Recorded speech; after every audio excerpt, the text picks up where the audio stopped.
Welcome back to the channel, guys, and this is LJ, and today we're going to talk about the single moment that healed my 25-year addiction. And that is correct. I struggled with addiction for 25 years. It started when I was 15, and it started all fun and games, and it ended in 3 rehab visits, 4 home detoxes, multiple prison, not long-term sentences, but I'd been to jail and prison, several arrests, 3 drunk driving charges, bunch of lost jobs, lost relationships. So my addiction was pretty severe and threw a bunch of roadblocks in my life. Ruined relationships, lost jobs.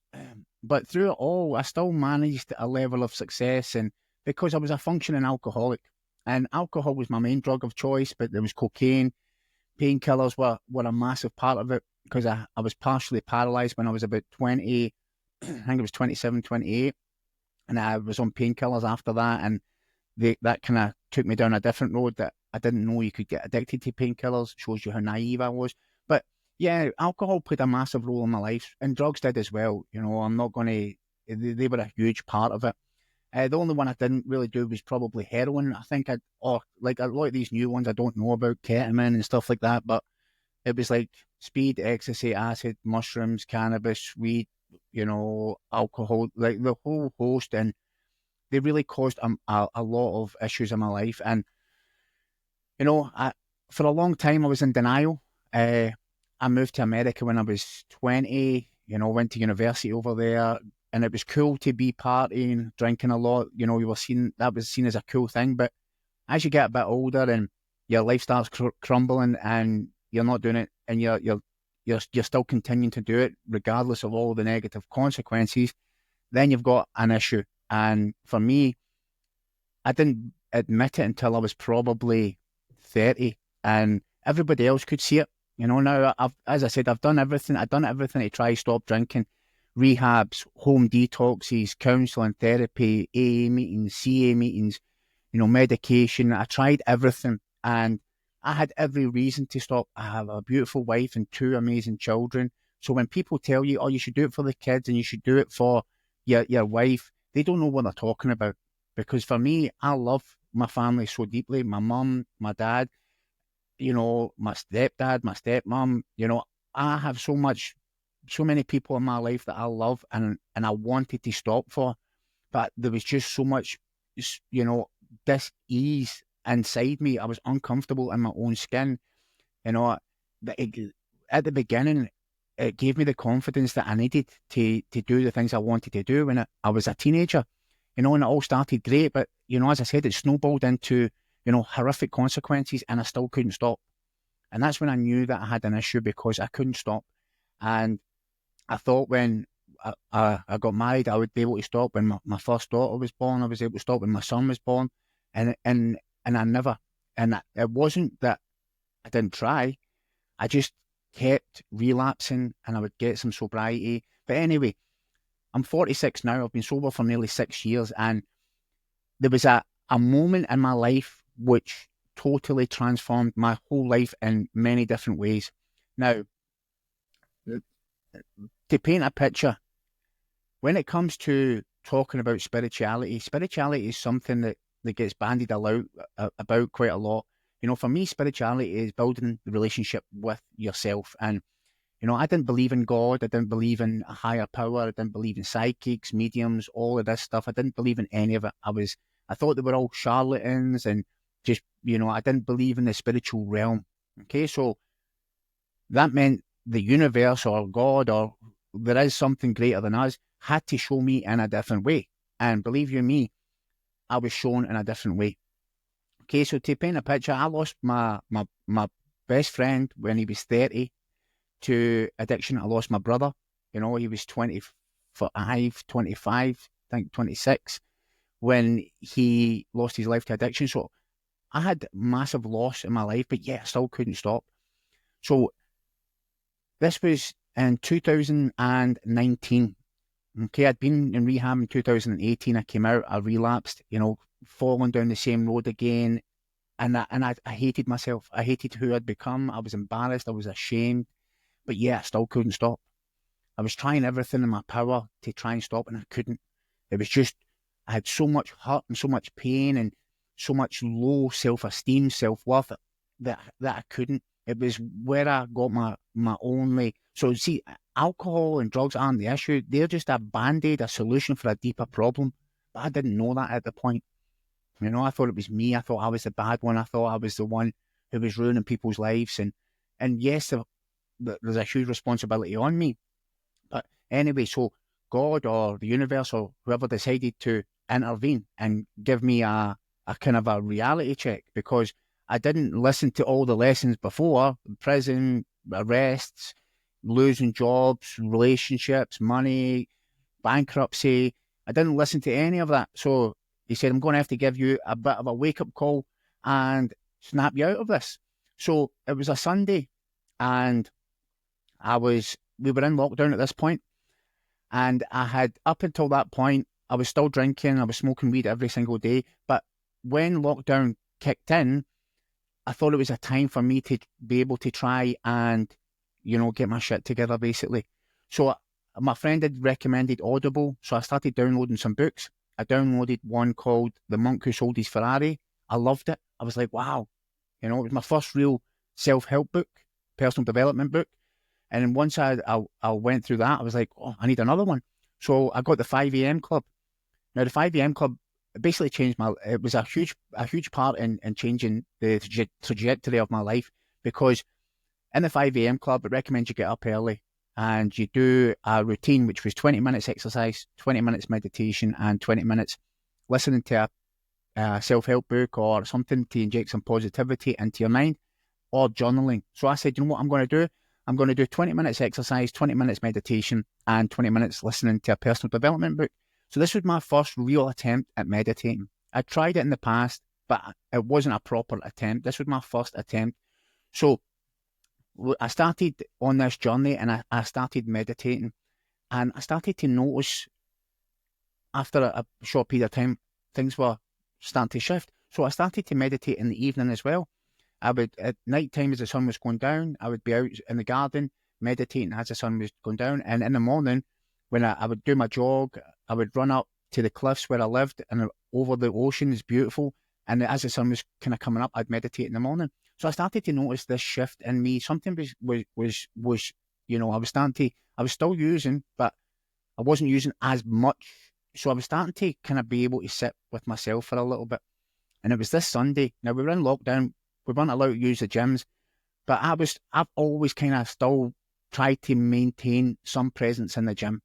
On my lowest point in 2018, I was drinking every day. I was overweight. I was a mess. But when I got to rehab, I got to use the gym. And as I came out, I was still kind of going to the gym a few times a week, but I was a functioning alcoholic, a functioning addict. I really was. I still managed to kind of skate by, but the pain and turmoil inside myself and my head, I wanted to die. I didn't want to live I didn't want to die. I just didn't want to live how I was living anymore, because I was ruining my life. I was ruining my wife's life, my kids' life. I was ruining everybody's life.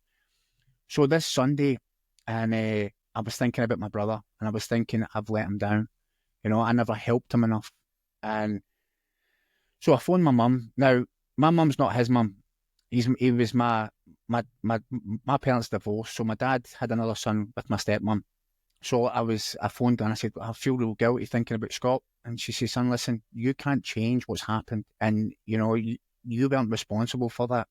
You have to let it go. So I was driving in, and I'd built this gym, and I had a barber shop at the time.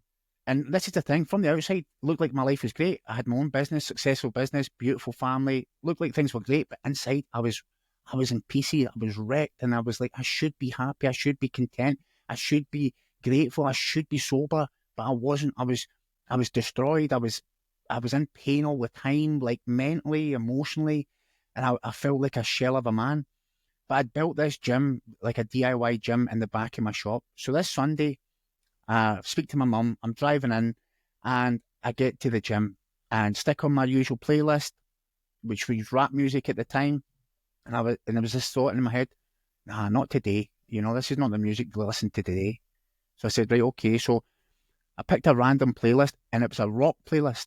Now, to paint a picture here, my brother was a musician. He was massive into his music. He was an amazing drummer, a guitarist. He loved rock music. So I said, okay, that's fitting. So I put the rock music on, and it was Linkin Park was the first song, and it was the air guitar. And he loved Linkin Park. He loved them.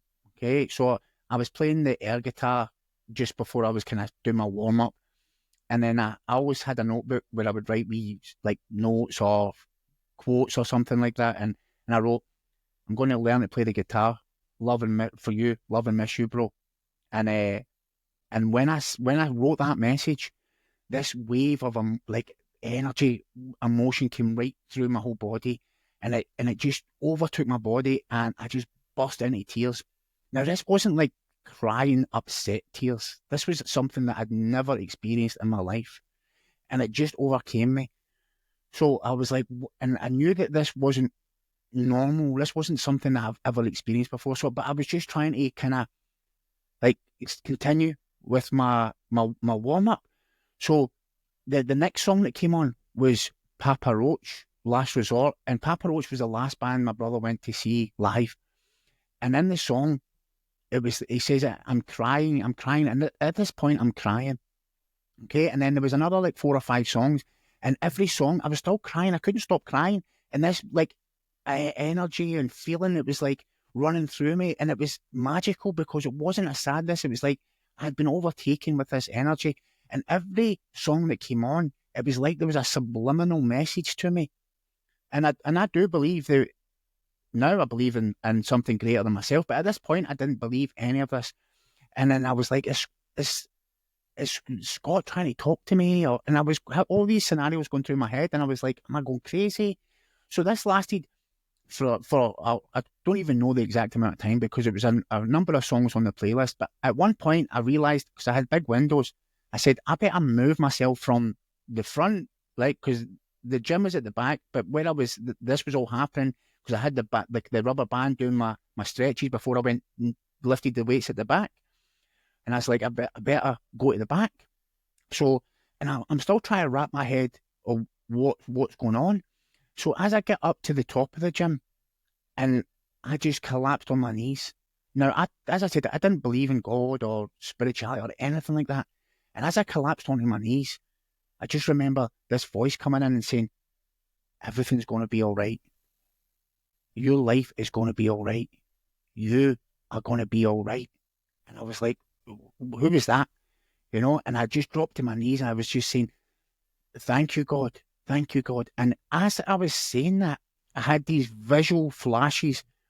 A flash, there was this guy who I didn't know who he was, but he was just this guy with red hair. He was standing on a stage. There was a flash of this house, and then there was just these other kind of visual flashes, and I was like, whoa, what's going on? So at this point, I'm taken back. I'm like, and I don't even know how long this all lasted, but it wasn't just 2 minutes anyway. So, and as I've kind of gathered my thoughts, and I'm like, what has just happened here? And I was a bit like, I was alone, and I'm thinking, what is going on here? So I didn't know what to do at this point here. I'm thinking something, really crazy has happened. I can't explain it, but it's unexplainable. So, and I'm thinking, what do I do? So I started researching, and then there was stuff like was coming up about like a spiritual experience, and I'm like, I don't know really anybody that's into that kind of stuff. So I put a post out on Facebook, and one of my friends on Facebook contacted me. I explained to her what had happened. She's like, I think you've had a spiritual experience, and it still, I didn't really know what that meant, but I knew that I felt different. It was like the old version of me had stepped out my body, and this new person had stepped in, because I was elated. I was so like, even though I was thinking what's going on here, my vibration was so high. I was like, and I was like, well, what am I going to talk to about this? And I didn't know what was going on, but I was feeling like, I was feeling amazing. I was really elated. That's all the word I can look at. And I was thinking, and what's going on here? What is going on here? And And put it this way, this is the whole point of from that moment on, I never touched any drugs or alcohol ever again, and I still haven't to this day. But so anyway, as that it's kind of setting in, I'm thinking, what's next here? Because I genuinely didn't know. So I spoke to my friend through Facebook, and then I bumped into another friend, and I explained to him what happened, and he was like, I might know somebody who might be able to kind of give you some answers. I said, please put me in touch with him. So he put me in touch with this lady called Jess, and Jess was great.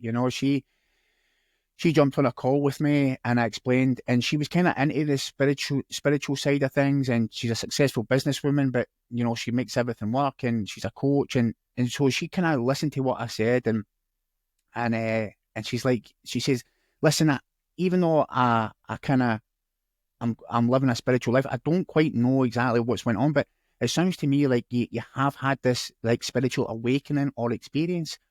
And I was like, right, okay. I said, she says, but I might know somebody I can speak to, and I'll come back to you. I said, brilliant. So I can't remember how long it was, if it was a day or two or whatever. She gets back in touch, and she says, Lachlan, she says, I spoke to my friend Stacey, and she has a message for you. And I said, well, a message for me? I said, does she know me? And she says, no, she doesn't know you. I says, who is she? And she said, she stays, up in the Shetland Islands. And I was like, all right, okay. So anyway, she arranged for us to jump on a Zoom call. And this is where, you're either going to think I am crazy and just switch off and never watch another video, or you're going to understand how my journey has totally transformed my life.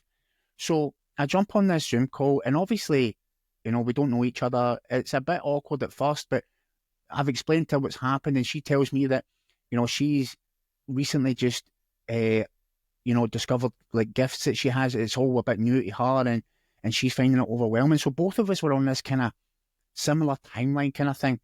And I said, so you've got a message for me? And she says, yeah. She says, I've got this message for you from your spirit guides. And I'm like, well, what does that mean?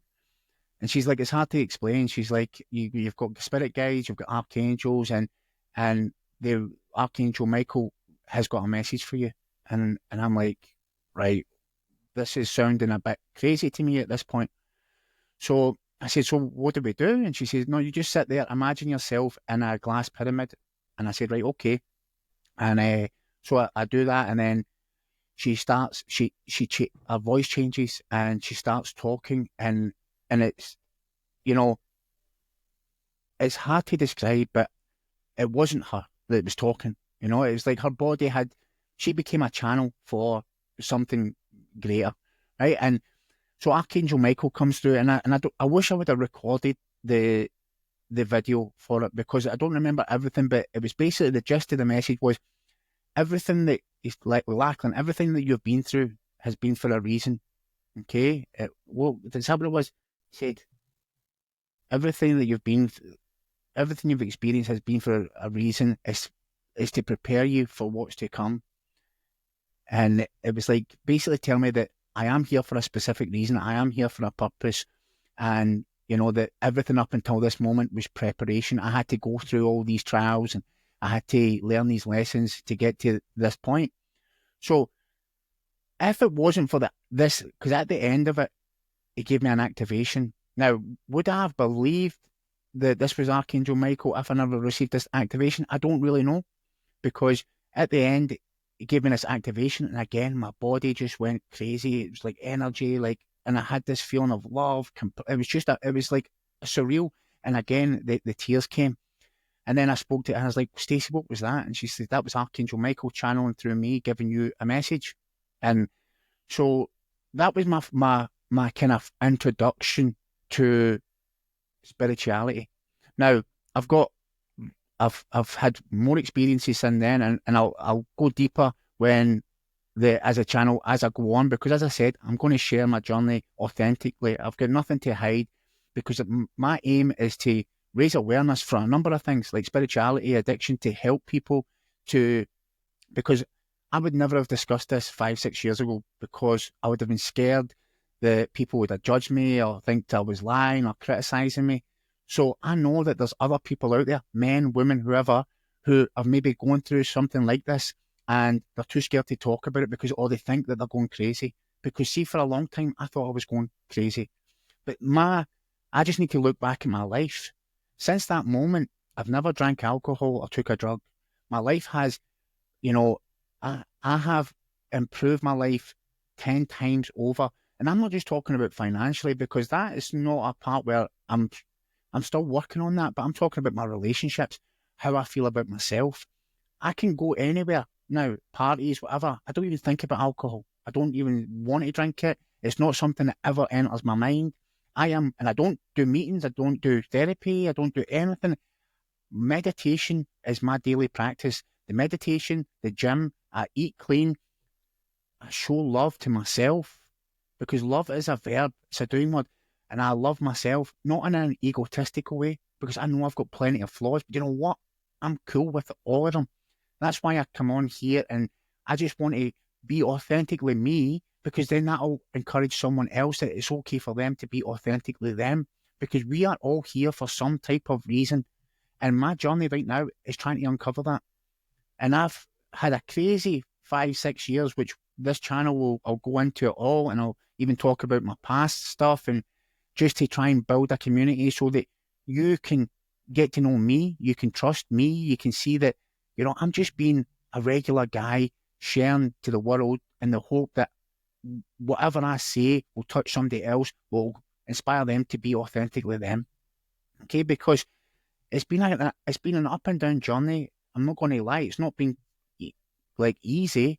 I've had to deal with a lot of different things, like highs and lows, but it's all been healing. I've been releasing all of the pain, the hurt, the guilt, the shame that I've held for so many years. I can look in the mirror and think, you know what? I'm proud of who I am. And my wife said the other day, she said, I would not be with you if you were the old version of you, because I was selfish, I was insecure, I only cared about me. I love people and I loved helping people, but I was a selfish person because I didn't consider other people's feelings all of the time, or it was for me. So that's the biggest thing. It's me as a person. Now, don't get me wrong. I've accomplished a lot of great things in that time as well, and if I can help anybody in any of the areas, I will, because like I'm 46, I'm in the best shape of my life, six pack, I'm mentally attuned. So if I can do that, then so can anybody. So can anybody. Anybody can transform the way they feel about themselves. And I think that's the biggest thing. It's about if we can be comfortable with who we are, no matter what, and then we can build from that. And for me, it started with meditation. And then, obviously, God, whatever, came in and said, here, I'm going to give you this crazy spiritual experience, which is going to blow open all of what you think is real and what you think is possible out of the water. Because I had to have that experience to really believe that there's more to this life, there's more to this earth, there's more to this universe, because there is. And hopefully we'll get a chance to explore this as the community grows. Because I think I much prefer talking live, because then I can interact with people.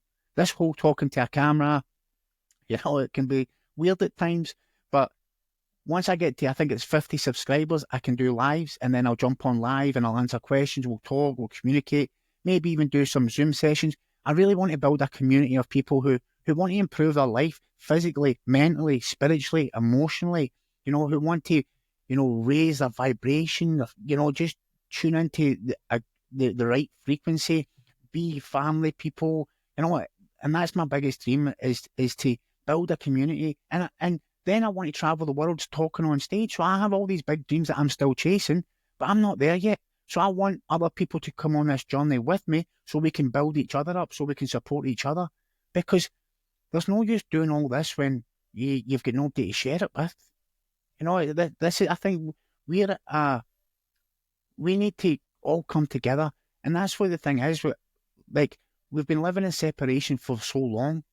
And I believe that there's one consciousness on this whole planet, and we're all a part of that one, which is like God or whatever you want to call it. We're all part of the same one. So if we can help each other, we're helping ourselves. If we make other people happy, it means that we're making ourselves happy.